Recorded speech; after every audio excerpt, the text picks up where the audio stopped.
بسم اللہ الرحمن الرحیم۔ شرم تعامل کتاب کی ترکیب کا ایک سلسلہ جو جاری و ساری ہے، الحمدللہ 7 انواع مکمل ہو چکی ہیں آج، اور انشاءاللہ عز و جل وہ تحریری صورت میں وہ آگے سلسلہ چلتا رہے گا۔ جو واٹس ایپ گروپس وغیرہ بنے ہوئے ہیں ان میں روزانہ کی بنیاد پر بھیجی جائے گی۔ تو مجھے پرسنل میں کئی احباب یہ میسیجز کر رہے تھے اور شروع سے میسیج آتے رہتے ہیں کہ بھائی شرم تعامل کی جو کتاب ہے وہ درس کی صورت میں ہمیں ایک ویڈیو کی صورت میں مطلب پڑھایا جائے۔ تو میں انشاءاللہ عز و جل اب یہ کوشش کروں گا کہ وہ جو تحریری سلسلہ ہے وہ بھی چلتا رہے گا ساتھ میں، اور اس کے ساتھ ساتھ ہفتے میں روزانہ، کیونکہ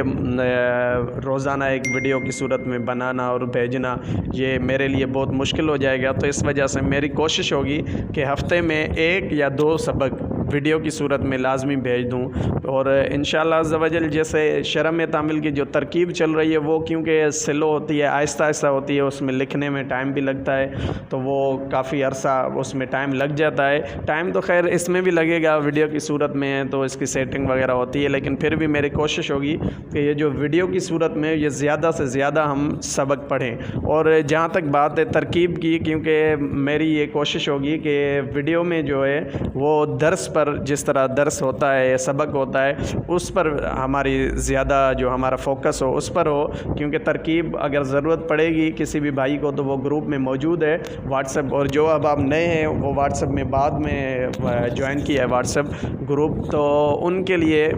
ٹیلی گرام لنک میں انشاءاللہ بھیج دوں گا۔ جن کو ضرورت ہوگی وہ پرسنل میں مجھے میسج کریں تو ان کو میں بھیج دوں گا، تو وہ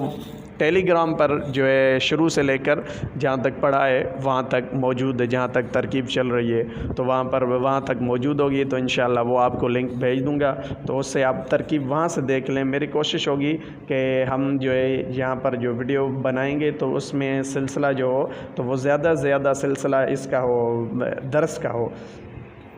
تو بسم اللہ الرحمن الرحیم، کیونکہ اس کی ترکیب پہلے کی ہے اور اس کے ایک ویڈیو کی صورت میں ترکیب میں نے بھیجی تھی، تو اب ترکیب تو ہو گئی ہے۔ اس کی ترکیب میں بہت سارے احتمالات ہیں اور ترجمہ بھی بہت سارے ہیں، تو میری کوشش یہی ہوتی ہے کہ جو ترکیب سب سے آسان ہو وہ گروپ میں بھیجی جائے تاکہ سب احباب کو سمجھ آ جائے، کیونکہ کچھ میرے جیسے بھی ہوتے ہیں جن کو مطلب آسانی سے چیز سمجھ نہیں آتی، تو ان کے لیے بھی تاکہ آسانی ہو، جو آسان ہو سب سے ترکیب وہ بھیجوں گا۔ اور انشاءاللہ ترجمہ میں بھی میں پوری کوشش کروں گا کہ ترجمہ بھی وہ کیا جائے جو زیادہ سے زیادہ آسان ہو۔ تو اور باقی جو ترکیب کی طرف ہم انشاءاللہ اتنا خاص نہیں جائیں گے، جہاں خاص ضرورت پڑی تو وہاں، اور باقی جو اس میں خاص چیزیں ہوں گی، مطلب جیسا کہ یہ صیغہ کون سا ہے جس کی بہت زیادہ ضرورت سمجھی جائے گی، یہ جمع ہے واحد ہے، تو انشاءاللہ اس پر بھی تھوڑی زیادہ بحث کی جائے گی۔ باقی جو ہوگا اس پر درس پر انشاءاللہ ہم زیادہ فوکس کریں گے۔ تو بسم اللہ شریف کے ترجمے بہت سارے ہیں، تو میں جو مجھے اچھا لگا، آسان لگا، میں وہ ترجمہ کروں گا۔ بسم اللہ الرحمن الرحیم ترجمہ: اللہ تبارک و تعالیٰ کے نام سے شروع کرتا ہوں جو بے حد مہربان اور نہایت رحم فرمانے والا ہے۔ یہ بسم اللہ شریف اور اس کا ترجمہ ہو گیا، آپ ترکیب وہاں سے دیکھ سکتے ہیں۔ آگے شرم تعامل کی ابتدا کرتے ہیں آج۔ الحمدللہ علی نعمائہ الشاملۃ و آلائہ الکاملۃ۔ اس کا ترجمہ: تمام تعریفیں اللہ تبارک و تعالیٰ کے لیے ثابت ہیں، اور اللہ تبارک و تعالیٰ کی ان نعمتوں کے اوپر جو شامل ہیں، اور اللہ تبارک و تعالیٰ کی ان نعمتوں کے اوپر جو کامل ہیں۔ اب یہاں پر یہ ترجمہ مجھے آسان لگا تو میں نے وہی ترجمہ کیا۔ آپ احباب اور بھی کر سکتے ہیں، جس طرح ترکیب کریں گے جس حساب سے آپ کو آسان لگے وہ ترجمہ کر سکتے ہیں۔ تو اب تھوڑی بحث کر لیں گے الف لام کی طرف سے کہ الف لام یہاں پر الحمد ہے، تو الحمد پر الف لام کون سا ہے؟ تو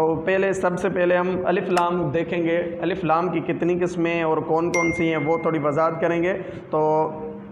الف لام کی ابتدائی 2 قسمیں ہیں، ایک اسمی اور دوسرا حرفی۔ اسمی وہ ہوتا ہے، الف لام اسمی وہ ہوتا ہے جو اسم فاعل اور اسم مفعول پر داخل ہوتا ہے، اور وہ الف لام الذی کے معنی میں ہوتا ہے، اور اس کے علاوہ جو بھی الف لام ہوتے ہیں وہ سب کے سب حرفی ہوتے ہیں۔ اب اس کے 4 قسمیں ہیں: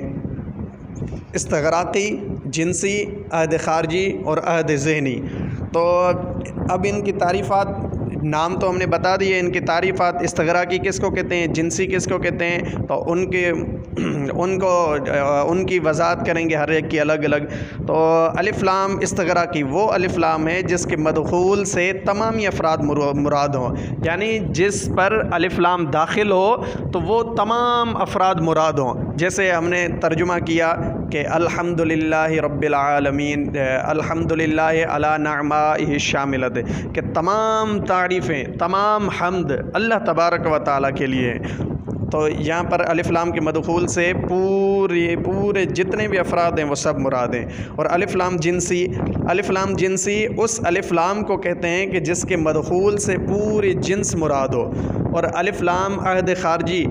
وہ الف لام ہے جس کے مدخول سے بعض معین افراد مراد ہوں۔ اور الف لام عہد ذہنی وہ الف لام ہے جس کے مدخول سے بعض غیر معین افراد مراد ہوں۔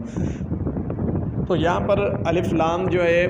جس طرح میں نے ترجمہ کیا تو وہاں پر الف لام استغراقی ہی ہے، اور بھی ہو سکتے ہیں لیکن اس حساب سے پھر ترجمہ ہوگا تو جنسی بھی آپ کر سکتے ہیں، تو اس حساب سے جس طرح ترجمہ کریں، لیکن جو میں نے ترجمہ کیا اس حساب سے الف لام استغراقی ہے۔ نعمائے، اس کے لیے قاعدہ ضابطہ یہ ہے کہ یہ جو نعمائے ہے یہ جمع نہیں ہے بلکہ یہ اسم جمع ہے۔ کیونکہ جمع وہ ہوتی ہے جس کے افراد ہوں، یعنی جمع کے لیے افراد کا ہونا ضروری ہوتا ہے، لیکن اس میں جمع کے لیے افراد کا ہونا ضروری نہیں ہوتا۔ جیسے رجال یہ جمع ہے، تو اب کسی شخص نے کہا جانی رجل، میرے پاس کوئی جانی رجال، میرے پاس مرد آئے، تو اب اس کے لیے یہ بھی ضروری ہے جانی رجل، یعنی اس کے پاس ایک مرد بھی آ سکتا ہے تو اس کا ایک فرد ہو سکتا ہے۔ اور جو نعمائے ہے یہاں پر یہ اسم جمع ہے، تو یہ اس کے لیے یہ ضروری نہیں ہے کہ اس کا فرد نعمت ہے، بلکہ یہ اس کے لیے ضروری نہیں ہے۔ تو اب یہاں پر دونوں کا ترجمہ تقریباً ملتا جلتا ہے، کس کا، نعمائہ شاملت و آلائہ الکاملت۔ تو اب اس میں فرق یہ ہے کہ نعمائہ شاملت سے مراد اللہ تبارک و تعالیٰ کی وہ نعمتیں ہیں جو تمام مخلوق پر ہیں، یعنی پوری جتنی بھی مخلوق ہیں نا وہ نعمائہ شاملت میں یعنی تمام شامل ہیں۔ اور آلائہ الکاملت سے وہ نعمت مراد ہیں جو اللہ تبارک و تعالیٰ نے صرف انسانوں پر کی ہیں، یعنی اللہ تبارک و